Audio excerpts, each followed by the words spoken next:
Hello and welcome to Channel 2S. I'm your host, Second Soundwave, and you've probably noticed that I am way behind on Gunpla news. In fact, I'm so far behind that yesterday when I tried to film a full episode of Gunpla news, it was so bloated and drawn out that it actually bored me while I was editing it. And if I'm making something that bores me while I'm making it, I am definitely not going to put that up for you guys. So I'm going to go back to the drawing board and try something different for this episode of Gunpla news. Today's episode of Gunpla news will be divided up by topic. So let's just dive in and see how this works. So the next 100 project and the UC 100 project are pretty much the same thing, just one of them is the kind of Gunpla side of it and the other one is the Gundam anime side of it. So Sunrise is going to be making a new anime called Gundam Narrative. This seems to be kind of their centerpiece for this project. It's a new animated OVA, takes place 1 year after Unicorn, and it's coming out this November. It's going to prominently feature the Gundam Phoenix. You probably know it. It got a master grade. Of course, we are getting a new kit of the Phoenix to go with this new OVA because Bandai can never pass up an opportunity to make a new Unicorn. It's an interesting look for the kit, and it's nice to see that they're doing something a little bit different with it, so it's not just a straight carryover of the exclusive model. However, it's still close enough that if you weren't able to get yourself a Gundam Front Tokyo Phoenix before the store closed down, you now have another opportunity to get one. Of course, that's not the only model we're going to be getting from Gundam Narrative. We're also going to be getting the Narrative Gundam itself. The best way I can describe this is a new Gundam with half the armor stripped off of it. It's kind of an interesting design, and I look forward to seeing it animated.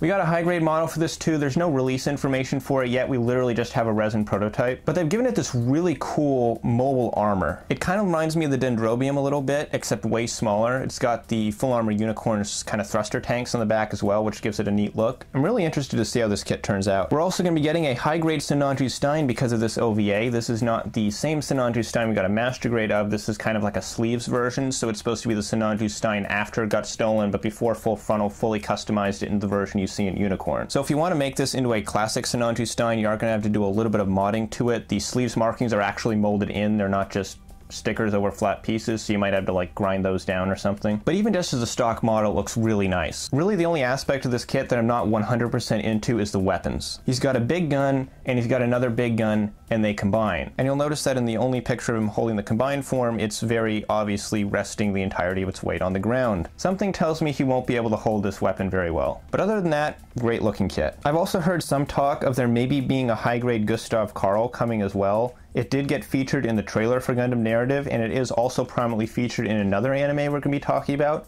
so I think it is really likely, but there hasn't been, as far as I know, any kind of actual confirmation for it yet. I would totally get one though. It's my favorite mobile suit from Unicorn that didn't get a model. The next 100 project is more than just one anime because we're also going to be getting a second anime in that same time period, kind of following up on the theme, Hathaway's Flash. If you don't know Hathaway's Flash, it's a novel. It's about Hathaway Noah. He's Bright Noah's son. You might know him from Char's Counterattack. It's kind of in this weird canonical place because it technically takes place after Beltortica's children. So it's not really clear how the animated movie trilogy is going to handle that. They might have like a flashback to Beltortica's children, or maybe they'll rework the story so it fits in with the movie version of Char's Counterattack. Either way, it's going to be a really interesting project, and regardless of what happens to the movie, whether it's good or bad, we are almost certainly going to get, at the very least, a high-grade Kusi Gundam. And that is something worth looking forward to. Then after that, they're going to be apparently finishing up the next 100 project in 2022 with a Gundam Unicorn TV sequel. Nothing is known about this other than the fact that it takes place in UC 104. So that covers the sort of Sunrise anime side of this whole project, but there's, like I said, two sides to it. We got the Gundam shows and we got the Gunpla. So the Gunpla side of it is mostly focused on celebrating Char's Counterattack's 30th anniversary. And really, what better way to celebrate the anniversary of the coolest Gundam movie than with a big,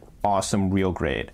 This is the RG Sazabi, and it's the biggest RG ever made. I think my favorite part of this might be the shield. I just like what they did with the design. They kind of raised up the black part a bit, and there's like these yellow vents underneath it. The funnels open up. He's got pretty much every weapon you could want except for maybe that long rifle that came with the Verka. And like I said, this is a big kit, so of course it has a big price tag to go with it. This is a 4,500 yen model. If you've been watching Gunpla News for a little while, you might remember that I talked about a little bit of a teaser image that Bandai posted of the frame for what appeared to be a Master Grade G-Gun. Well, now we have images of the full kit, and it looks pretty good. It's not as detailed as I was expecting. They seem to be going for more of an anime-accurate route, kind of like they did with the Gira Doga, which makes sense since most people are probably going to display those two kits together. There's not really a lot of gimmicks on it either. The only thing I'm seeing that could really be qualified as a gimmick maybe is that it looks like his machine gun ammo can be pulled out. It's just one of those simple basic shoebox master grades. Bandai also kind of sort of teased a third Char's Counterattack model coming. They showed like this graphic with the Sazabi and the Jigen and then like a question mark next to them, kind of implying a third kit would be coming. Seeing as there's an RG Sazabi but no RG New Gundam, I'd say the identity of that mystery kit is pretty obvious. So that's going to do it for this part of today's episode of Gunpla News. And just to be clear, this is not any kind of format change for the series. I just had to split up this one particular episode because it was too damn long. So leave a like if you enjoyed this video, subscribe if you're new for Gunpla News, reviews, and more, and as always, I'm your host, Second Soundwave, and I'll see you next time.